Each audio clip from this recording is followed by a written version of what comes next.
lo que yo quiero a mi madre, lo que la cao me lo dio. Con la grabación de su primer disco, Manuel Agujetas se calzó el primer diente de oro.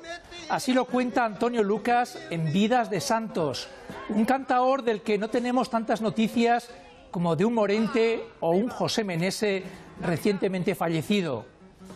Al lado de un Ángel González o un Claudio Rodríguez, ¿qué sabemos de los poetas Félix Sabroso Casanova o Carlos Oroza, protagonista de la bohemia madrileña de cafés como el Gijón, en el que no se dejaba entrar ni a perros ni a niños, salvo a Antonio Lucas, que iba de la mano de su padre? Entre ellos, el periodista y escritor descubrió una de sus grandes pasiones, la literatura. Ahora publica un volumen con los retratos de medio centenar de seres excepcionales y también Fuera de sitio, que reúne sus poemas escritos a lo largo de 20 años. Tú eres como la campana que todo el que llega te toca. Bienvenidos a la Hora Cultural, y debo confesarles que yo he descubierto a ese cantaor gracias a nuestro invitado. Bienvenido, Antonio Lucas. Antonio, un placer. No conocía yo a Manuel Agujetas. ¿No conocías a Agujetas? No. Personaje singularísimo y uno de los cantaores más puros y también más extravagantes que ha dado el flamenco de los últimos 50 años.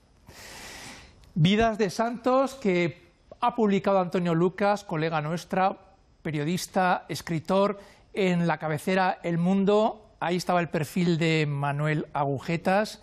¿Y por qué Agujetas y no otros? ¿Qué artistas son los que tú recoges aquí y te inspiran de alguna forma?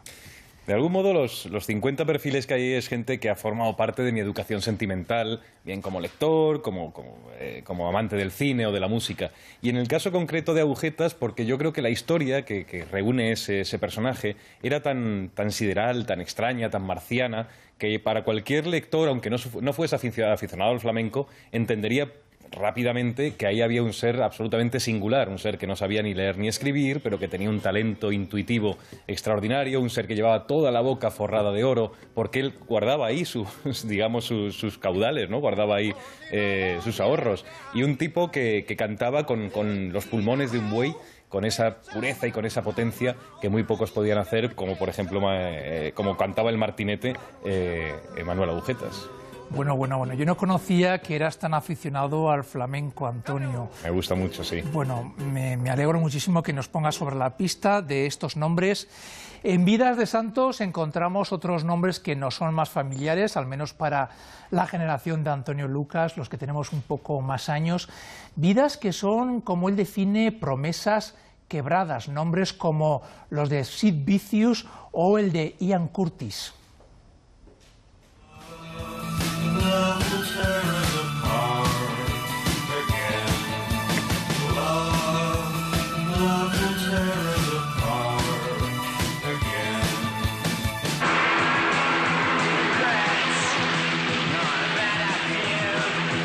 Y ahí vemos haciendo una versión muy personal, la de este punky a partir del My Way de Sinatra. ¿Por qué promesas quebradas, Antonio? Claro, es gente que murió muy joven. La vida se la bebió a sorbos muy intensos y muy cortos también, ¿no? Y entonces a mí me pareció muy singular, ya que el rock tiene esa simbología en la edad de los 27 años, cuando muere Jim Morrison, cuando muere Janis Joplin y cuando muere Kurt Cobain, por ejemplo. Tenía que suceder algo en la literatura, en otros cantantes, que fuese incluso antes, más prematuro, ¿no? Y encontré una ristra extraordinaria de creadores que murieron incluso casi niños, es decir, gente que murió con 19, 20 años y ya dejó una obra extraordinaria. Entonces, esa vida quebrada, esa promesa rota, esa capacidad que tenían de darnos un impulso de vida y sin embargo ellos quedarse a mitad del camino, me parecía muy seductora, y muchos de ellos son gente a la que realmente admiro. Está Arthur Rimbaud, está Lautréamont, está Félix Francisco Casanova, es decir, gente que dejó una obra muy importante y que sin embargo, ¿qué habría sido de ellos y sobre todo de nosotros como lectores o como admiradores si hubiesen seguido prolongando esa especie de exorcismo que llevaban dentro, ¿no? Vamos a recuperar a Ian Curtis porque algunos murieron de una forma muy dramática, el caso del cantante de Joy Division ahorcándose, Y vivimos un tiempo en que el morbo nos tira mucho, nos gusta casi de forma fetichista seguir el rastro de los malditos, pero todos los que tú has escogido aquí, su obra les vale la posteridad. Sin duda, la obra de ellos, aunque la reconocieran más tarde, la obra les vale la posteridad. Son malditos, pero porque probablemente nosotros los hemos hecho malditos. Es decir, ellos no querían ser ni marginales, o no tenían vocación de marginal ni de malditos. Era gente que estaba un poco al margen de la norma, pero no con vocación de marginalidad. Es verdad que la vida les pega un zapatazo demasiado pronto, pero su obra queda ahí y queda para los restos. Es decir, todos hemos aprendido de la poesía de Rimbaud, muchos hemos aprendido de las fotografías de Gerda Taro o de tantas otras mujeres que hay dentro del libro y que son un ejemplo extraordinario de resistencia en un siglo como el XIX y el XX, donde está escrito el canon de una manera muy testicular. Estas mujeres supieron sobreponerse a ese yugo de ser un poco la musa del hombre y reivindicaban de algún modo una identidad muy propia que a día de hoy, cuando la vemos, nos resulta extraordinariamente valiente y muy osada y sobre todo con una capacidad de alcance de la que todavía debemos aprender. En algunas de esas mujeres que él ha presentado bajo el epígrafe heterodoxas vamos a entrar en unos minutos, pero antes vamos a seguir la senda de esos poetas que parece que con 20 y pocos años ya se quedaron secos, que ya lo contaron todo, ¿no? Nombres como Lautréamont, Rimbaud o uno que desgraciadamente también falleció de una forma dramática, el de un poeta canario.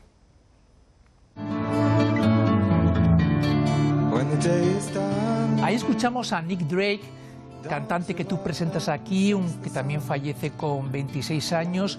Estamos viendo poetas jóvenes como John Keats, ahí está Rimbaud, veremos a Lautréamont. Bolaño siempre decía que para él eran los modelos del poeta, ¿no? El que lo cuenta todo de una forma visceral. ¿Qué opinas tú al respecto? Estoy completamente de acuerdo con Bolaño porque son el patrón oro del impulso de la juventud. Ese patrón oro que no se vuelve a conquistar nunca más en la vida, que además dura muy poco, como las flores hermosas que duran muy poco y que sin embargo ellos supieron afianzar, supieron fijar en letra, en música, en poema, de una manera tan extraordinaria que nada fue lo mismo después de ellos. Eso sucede de manera muy imprevista en la historia, pero sobre todo de manera muy extraordinaria porque jamás se da en una misma generación una cantidad de genios como en este libro que recorre casi 2 siglos se puede dar, ¿no? Es decir, hace falta que pase mucha gente y que pasen muchas cosas para que nazca alguien que en un momento dado venga a darnos la voz de alerta, como la dio esta gente, y de algún modo descubrirnos y ensancharnos el mundo. Esta gente rompió las costuras, rompió todos los moldes posibles y solo a partir de esa ruptura suya hemos podido los demás seguir avanzando, seguir ilusionándonos, seguir asombrándonos, ¿no? Ellos son un gran caudal de asombro. Joaquín, a ver si podemos recuperar las imágenes que estábamos viendo para tener el rostro de nuevo del poeta canario. ¿Quién era Félix Francisco Casanova?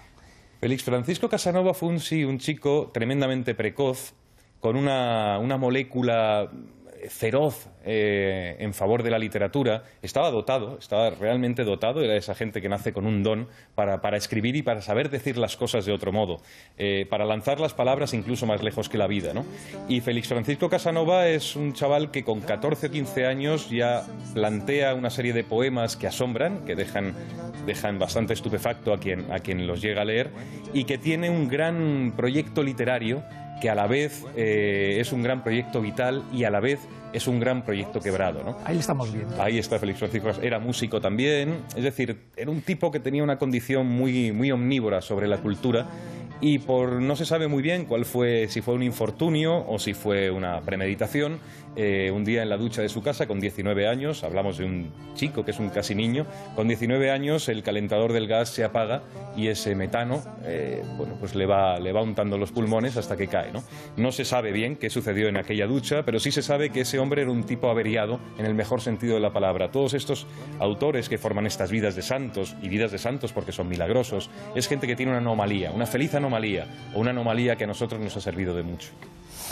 Bueno, pues de ese joven de 19 años que se quedó una promesa quebrada, como dice Antonio Lucas, vamos a una promesa que es una realidad, no solamente por los reconocimientos que ha recibido, por títulos como Lucernario, Premio Ojo Crítico de Radio Nacional de España, o la última vez que estuvo aquí Antonio Lucas, con Los Desengaños, Premio Loewe de Poesía.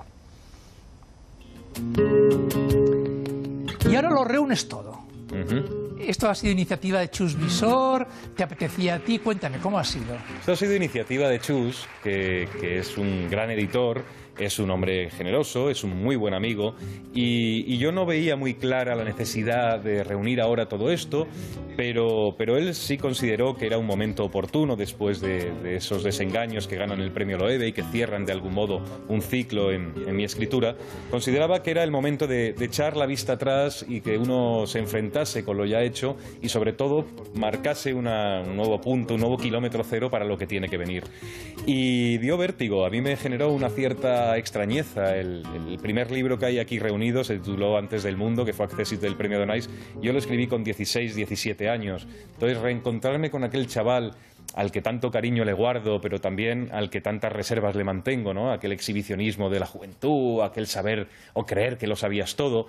Claro, reencontrarme con todo ese pasado siempre genera un pequeño vértigo, pero creo que es una obra coherente, eso lo deben decir los lectores, pero yo que he tenido que repasarla entera, creo que existe un carril o que existe por lo menos un raíl en el que tiene un sentido claro el principio y el primer fin de esta poesía reunida. Hablábamos de esos poetas viscerales, esos poetas que tienen esa visión del mundo a muy temprana edad, pero luego están los poetas maduros, un Octavio Paz, un José Emilio Pacheco, que con los años van ganando otras cosas. ¿Tú crees que con los años también vas a ganar más pericia en el lenguaje? ¿Qué pierde uno y qué gana con el paso del tiempo? Pues gana serenidad probablemente. Y pierde impulso, pierde ímpetu, ¿no? Es decir, esa bocanada feroz de los chavales jóvenes se va perdiendo con la edad. Decía Caballero Bonal, que es uno de los poetas que yo más respeto y admiro de la generación del 50, que la poesía realmente es un género de juventud. Es decir, lo extraño es que alguien ya con una cierta madurez continúe insistiendo en la poesía. Y creo que en cierta parte, aunque suene a boutade, tiene razón, ¿no? Lo que uno va ganando con el tiempo es lo que ha ido perdiendo inevitablemente con la edad, ¿no?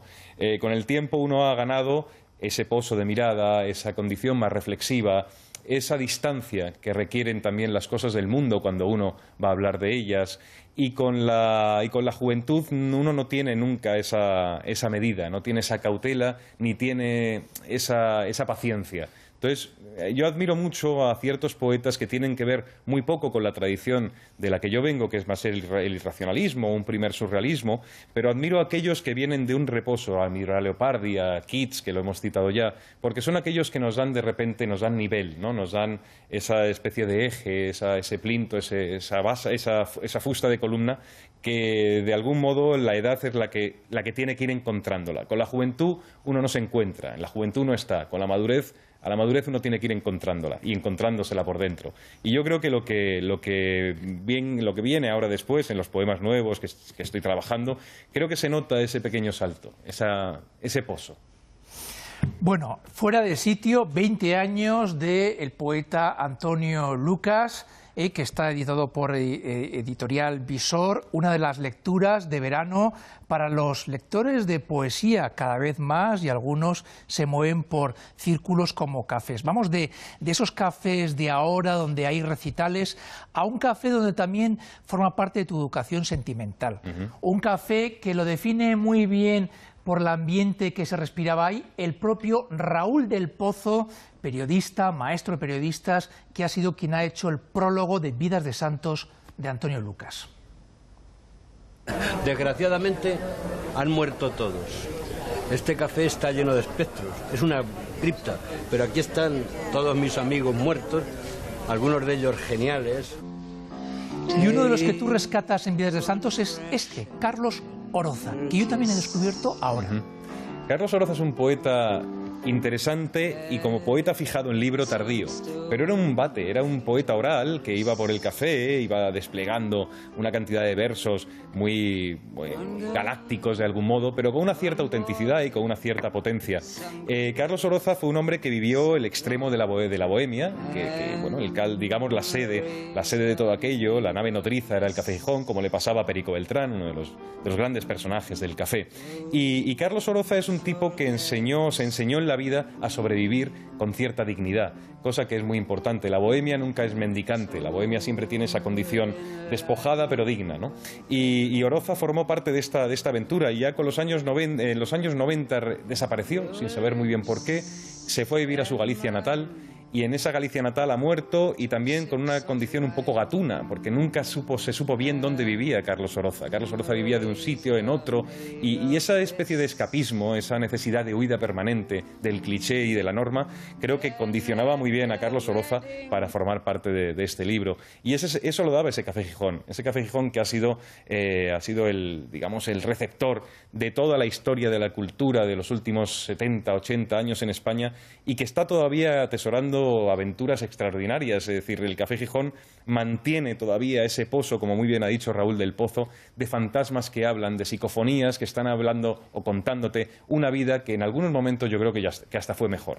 Decía Raúl del Pozo en el prólogo que en el Café Gijón no se permite el acceso ni de perros ni de niños, pero ahí entrabas tú de la mano de tu padre.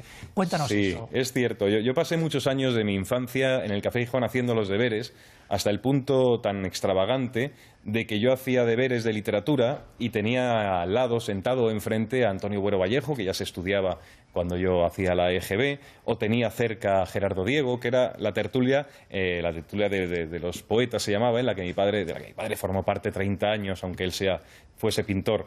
Y claro, para mí el Gijón era un territorio muy singular para un niño entrar. Yo miraba el Café Gijón con dientes de leche, mientras la mitad de la gente que había allí llevaba dentaduras postizas, con lo cual había un salto generacional extraordinario, y en ese salto generacional yo me encontraba muy a gusto. Recuerdo a Alfonso el Ferillero, que no hacía más que regalarme mecheros, yo iba de mesa en mesa sin saber muy bien qué veía, pero escuchaba. Y aquello me dio una pequeña almohada para saber entender luego a la gente singular. El Gijón era una gran galaxia, un zoológico fabuloso de seres extraños, y yo me acondicioné muy bien y yo entendí muy bien que la extrañeza es un valor y que la extrañeza no es algo que haya que apartar, sino que algo que uno tiene que asumir, y sobre todo cuando es en el otro. Yo no sé si en el Café Gijón coincidiste en alguna ocasión con Francisco Umbral. Sí, claro. Pero sí coincidiste en su domicilio particular. Sí, también. Porque hay un tercer libro que queremos dar cuenta desde aquí, desde la Hora Cultural, que es El tiempo reversible, y el prólogo lo ha escrito Antonio Lucas. Son una recopilación de los artículos que Umbral escribió en El País y en El Mundo, no tienen desperdicio. Yo creo que es la mejor radiografía de los años de la transición y el inicio de la democracia que se ha hecho hasta el momento. Vayamos a ese domicilio, a ese sillón de mimbre que tú lo denominas sillón Emanuel.